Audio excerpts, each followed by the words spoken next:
Good evening. Um, just this evening, no, I got the chance to read the gospel reading, and it reminds me of letting go of many things, especially things that are not important and things that are still important, but you can let go.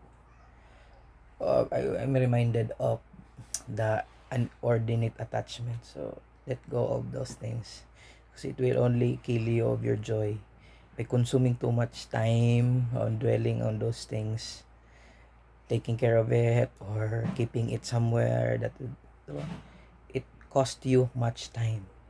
So why not let it go, give it away. And so while checking on the things I have in my cabinet, was able to kanang get this material. It's actually material from my disaster training entitled Beyond Depth, Convergence in Emergencies.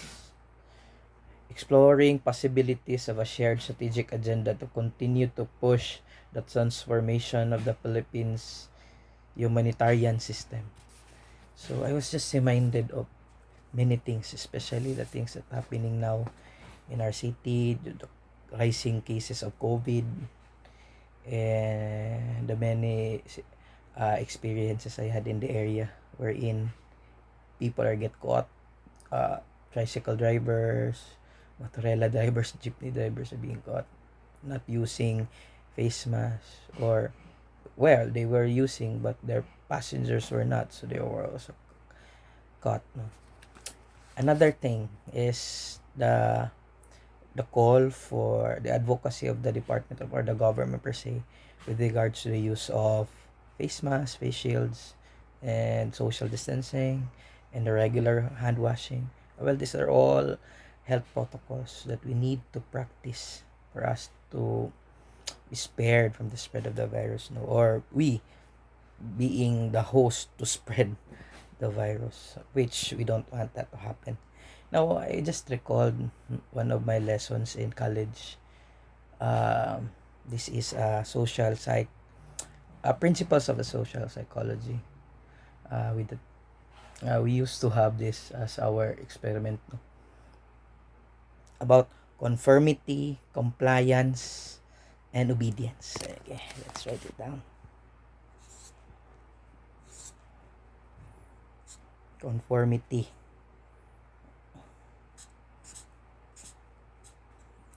compliance, and obedience. Well, these three terms are, I don't know, correct me if I'm wrong. These are kanang used interchangeably. That's why it becomes uh, wrong, or sa ba, they are not used properly, or they are thought to be the same, something, or synonymous. Well, somehow they are, but they actually say different thing if you just look at deeper of its meaning, and if you look deeper on the message of the statement or the word, if you just, and how you are going to use the word, probably there you will, if you dwell more on the word, probably you'll get an insight of what really the word means, no? So these are the three terms: conformity, compliance, and obedience. So those three terms, those three words actually, that allowed me to reminisce my college days, college years of doing experiment on social side. And what's important, or what made me realize, what made me thought that these three terms are very relevant nowadays, because first, conformity. Sometimes we take for granted those protocols, no, these health protocols, and we only take it when it's already kanang we are caught off guard. For example, if you are walking somewhere, or inside your house, or in the community, You're just walking, you walk, and or in the village, you just walk there without noticing everyone, and then you will just realize, oh, I'm not using face mask or face shield nor distancing myself from others. So it's not already the standard, or it's not the way things are done. So you've been conform or to follow what is, well, for now, the new normal with influence. So there's a factor or a pressure from others. Second is compliance. Compliance is a big word, and I heard it, and I say tawag ano, was able to embrace the word for this week because sa office, the webinars I've attended, and even in our kanang online training, I got to hear the word compliance over and over. So compliance is something also next to conformity, because it's doing, when you comply, you are doing something out of request or out of the demand, di ba, from your boss or any authority higher than you. So you comply on something, or maybe you usually say these words or these statements nga, I'm just following orders, di ba? I'm just following orders. I just comply because it's a requirement. And what somehow negates from that statement, or for me, the way based on my understanding, is compliance is doing it without conviction. You're not really by heart, you're not really doing it by heart, but out of demand, out of request, out of the orders. That's why you comply. It's not really intrinsic. The motivation is not really intrinsic, or the desire is not really that ardently, no, based on your interest, or based on your qualification or your character per se. Then the third word is much more bigger than the two words we mentioned earlier, is obedience. Obedience is somehow just also similar to compliance and conformity, but for me it's much more deeper and much more bigger, because this is not just following orders, no, but this is, you're doing it because you see, for you see something important or bigger reason out of that action you are doing, or you are being obedient. Example, you are avoiding aversive consequence. Example, traffic.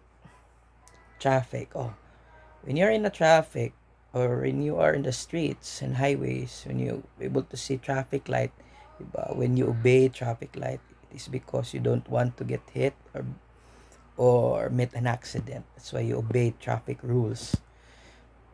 Or relationship, when you are obedience, when you are obeying your rules, your vows of marriage, or what, it is something that you do because you are being faithful, di ba? You're being faithful, and it is done out of love. It is done out of love. Or sa office, let's say for say sa office, when you are asked of something and you obey it, probably you give your all, give your the best of it. You get not just about compliance, but you give the best to that report, diba? That's obedience. Now, conformity for me is something you are in the safe zone. You are playing safe. You are not really risking. Diba? You're still in that comfort zone. On the other hand, compliance is more of a submissive state. Submissive state. Yeah. Less logical. Sometimes you just comply it because it's a requirement. So you don't need to be logical. You don't need to think, I'm doing this because it's good, it will make me good, it will give benefit to me, to the institution, to the organization per se. Or some, probably we can say compliance is undiscerned, di ba? Undiscerned.